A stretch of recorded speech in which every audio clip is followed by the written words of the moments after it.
হযরত আবু হুরায়রা রাদিয়াল্লাহু তাআলা থেকে বর্ণিত, তিনি বলেন নবী করিম সাল্লাল্লাহু আলাইহি সাল্লাম থেকে বর্ণিত, তিনি বলেন রাসূলুল্লাহ সাল্লাল্লাহু আলাইহি সাল্লাম বলেছেন, যেই সমস্ত রাসূলের উম্মত নামাজি, কালেমা মানছে, দিন মানছে, কিন্তু গুনার কারণে জাহান্নামে যাবে, তাদের সেজদার জায়গাটা বাদ দিয়ে সারাটা শরীর জাহান্নামের মধ্যে জ্বলবে। বলেন নাউযুবিল্লাহ। বোঝা গেল নামাজ পড়ে জাহান্নামে যাবে।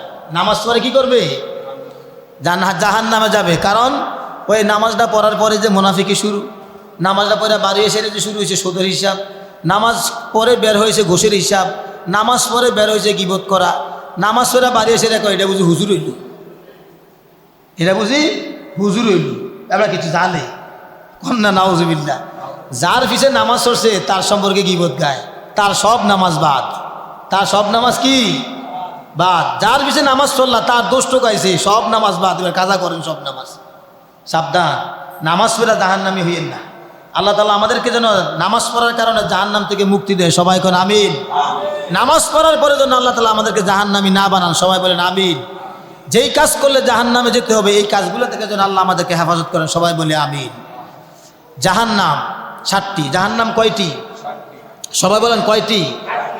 জাহান্নাম 7টি। 1 নম্বর জাহান্নাম।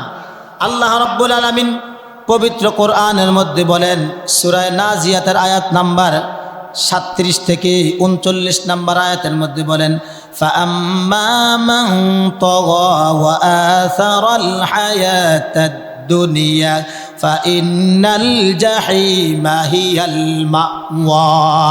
একটা হচ্ছে জাহিম, 1 নম্বর কি? জাহিম। 1 নম্বর কি? জাহিম। আল্লাহ রাব্বুল আলামিন বলেন 1 নম্বর জাহান্নাম হচ্ছে কি? জাহিম। ফাআম্মা মান তাগা, যারা সীমালঙ্ঘন করেছে, পার্থিব জীবনকে প্রাধান্য দিছে, আখেরাতকে প্রাধান্য দেয় নাই, তাদের ঠিকানা হবে জাহিমের মধ্যে। তাদের ঠিকানা হবে কোথায়? দুনিয়ারে খুব কামাইছি, আখেরাত যে আছে, মানে আখেরাত তো আছে আর কি, বাস দুনিয়া কামাই করি, তাদের জায়গা হবে কোথায়? জাহিমের মধ্যে। 2 নম্বর জাহান্নাম হচ্ছে হুতামা। 2 নম্বর জাহান্নাম কি?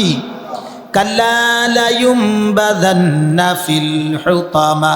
আল্লাহ সূরা হুমাযার 4 নম্বর আয়াত থেকে 9 নম্বর আয়াতের মধ্যে বলেন, কাল্লা লা ইউমবাযান্না ফিল হুতামা ওয়া মা আদরাকা মাল হুতামা নারুল্লাহিল মুকাদাতুল্লাতী তাত্তালিউ আলাল আফইদা ইন্নাহা আলাইহিম মুসাদাতুম ফি আমাদিম মুমাদ্দাদা।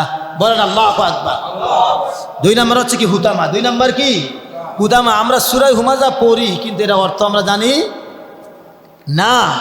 আমরা সূরা হুমাযা পড়ি, সবাই পারি, ওয়াইলুল লিকুল্লি হুমাযাতিল লুমাযা। তাদের জন্য তো দুর্ভোগ যারা মানুষের সামনে এবং পিছে গীবত করে। সামনে এলে কি আসসালামু আলাইকুম ভাই ভালো আছেন না, আর আমনের মতো ভালো মানুষ আর হয় না। তার পিছনে গেলে কয় কি তা কয় দূর বেড়ে, এটা কোন মানুষ ছিল নাকি? এই এত বড় খারাপ মানুষ, এই দোষ এই দোষ এই দোষ শুরু করে দেয়। ঠিক কিনা বলেন? আল্লাহ বলেন কি? ওয়াইলুল লিকুল্লি হুমাযাতিল লুমাযা। জাহান্নামের মধ্যে একটা নালা হবে, একটা কি হবে? একটা খাল হবে। ওই খালের নাম হচ্ছে ওয়াইল নামক কি খাল। ওই খালের মধ্যে দুর্ভোগ বইবে কারা? যারা মানুষের সামনে পিছে কি করে, সামনে এলে আসসালামু আলাইকুম, পিছে গেলে মানুষ হলো নাকি? বলেন না নাউযুবিল্লাহ, বলেন না নাউযুবিল্লাহ। আল্লাহ তাআলা আমাদেরকে এই সমস্ত চরিত্র থেকে আল্লাহ হেফাজত করুক। সবাই বলে আমিন। এই সমস্ত চরিত্র যদি আমাদের মধ্যে থেকে থাকে, আল্লাহ যেন আমাদের চরিত্রকে পরিশুদ্ধ করে দেয়। সবাই বলে আমিন।